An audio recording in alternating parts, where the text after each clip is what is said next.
عنه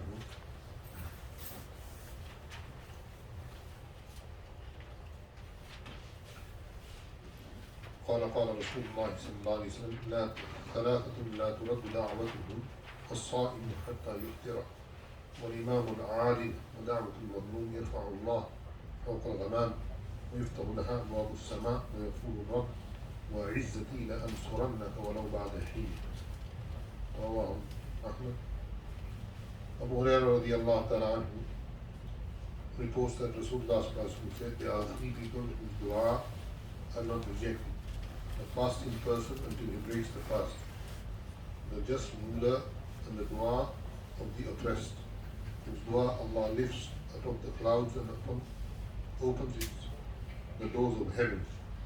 And Allah says, I swear by my honor, verily I shall assist you, even though it may be after some time. Abu Hurairah radiallahu anhu reports that Rasulullah said, there are three people whose dua are not rejected: the fasting person until he breaks the fast, the just ruler, and the dua of the oppressed, whose dua Allah lifts above the clouds and opens onto it the doors of heaven. And Allah says, I swear by my honor, verily I shall assist you, even though it may be some time. In Durr Mansoor, it is reported from Sayyidina Aisha radiallahu ta'ala anha, that when Ramadan arrived, the color of Rasulullah's face used to change. In the needs to increase his salah, become even more humble in his dua, and become even more fearing of Allah. According to another hadith, he hardly ever lay down on bed until Ramadan came to an end. In a hadith, it is stated that Malaika bearing the throne are commanded in Ramadan to leave everything else and recite Ameen to the dua of those who fast. There are many ahadith stating that the dua during Ramadan in particular are accepted. When Allah has promised and His truthful Nabi Sallallahu Alaihi Wasallam informed us, there should be no doubt whatsoever about the truth of these reports. But it is strange that in spite of this, we still find such people who apparently do not get what they make dua. They ask and they do not receive. This does not mean that their dua has been rejected. One should at this point understand the meaning of dua being answered. Rasulullah informed us that when a Muslim makes dua for anything from Allah, except for the severance of ties with relatives or for a sinful thing, then he definitely receives one out of the following three things. Firstly, he gets the exact thing for which he made dua. Secondly, if that is not received, Allah either removes from him some great calamity in exchange for what he has desired. Or thirdly, the reward for that thing will be made dua for is deposited for him in the hereafter. In another hadith, it is stated that on the day of Qiyamah, Allah will call his servant and say to him, O my servant, I used to command you to ask of me. I had promised to answer. Did you beg of me? The servant will answer, yes, I did. Then Allah will reply, you did not put any request which had not been accepted. You made dua that a certain calamity should be removed, which I did for you in the worldly life. You made dua that a certain sorrow should be cast off you, and the effect of that sorrow was even known to you. For that I have fixed for you such and such reward. Rasulullah said, the person shall again be reminded of each and every dua, and he shall be shown how it had been fulfilled in the world, or what reward has been stored for him in the hereafter. When seeing that, he shall wish that not a single dua of his would have been answered on the earth, so that he could receive the full rewards of it in the hereafter. Ibn Mas'ud radiallahu ta'ala says that on every night of Ramadan, a caller calls out from heaven. He says, O seeker of good, come near. O seeker of evil, turn away from evil and open your eyes. Thereafter the angel calls out, is there any seeker for forgiveness, that he may be forgiven? Is there anyone repenting so that his repentance shall be accepted? Is there anyone making dua that his dua may be granted? Is there anyone begging for anything so that his plea may be fulfilled?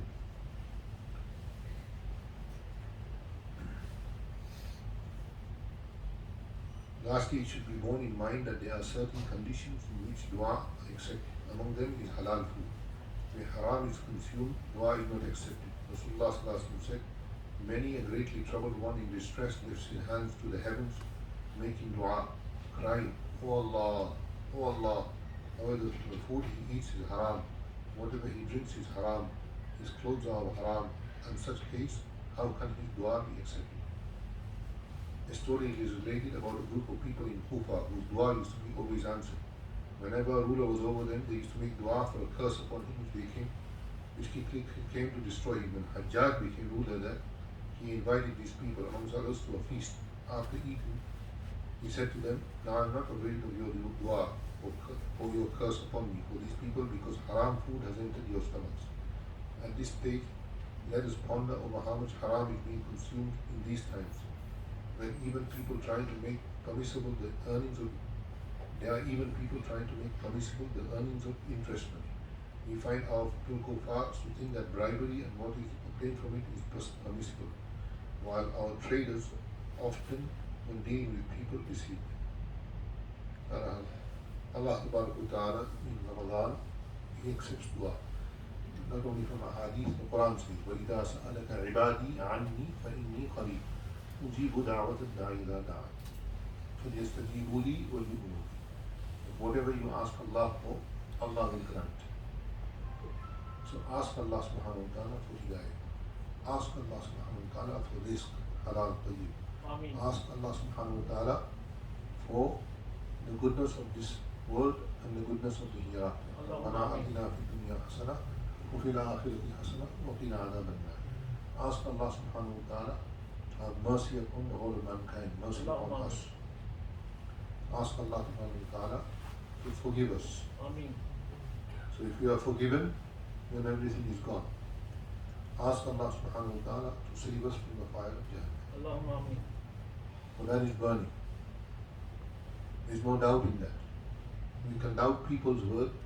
We cannot doubt the word of Allah and His Rasul sallallahu alaihi wasallam. Allah and His Rasul sallallahu alaihi wasallam's word is true.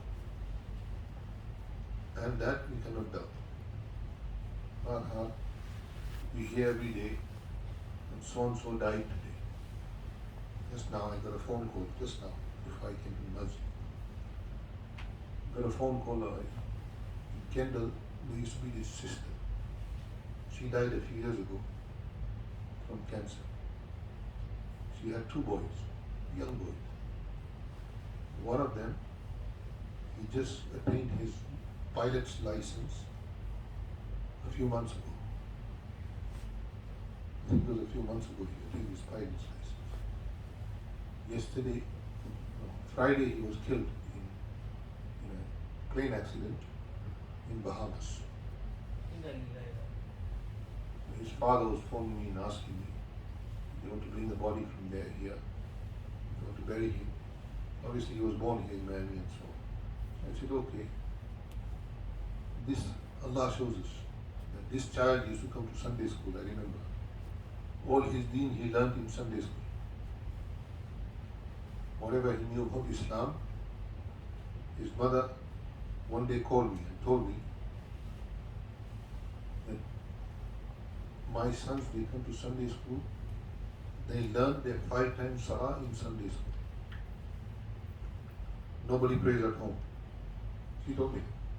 She said they make effort, they wake up in the morning, they do their Zahar when they come from school, they do their Salah, and so on. So I was, one of the family members told me that recently, the last 2-3 months, he was going very regular to the Masjid. He become very active about learning about Deen. And on Friday, he died. So this Allah Ta'ala shows us that you don't have to be old to die. You can die when you're very young, very talented. But maut comes to everybody. It will come to me also. And it will come to you also. When it will come, only Allah knows.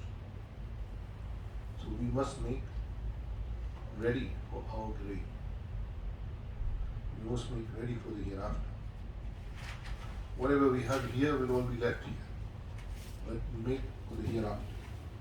In the hereafter, the currency is not dollar, not sterling, not rupee, not taka, not riyal,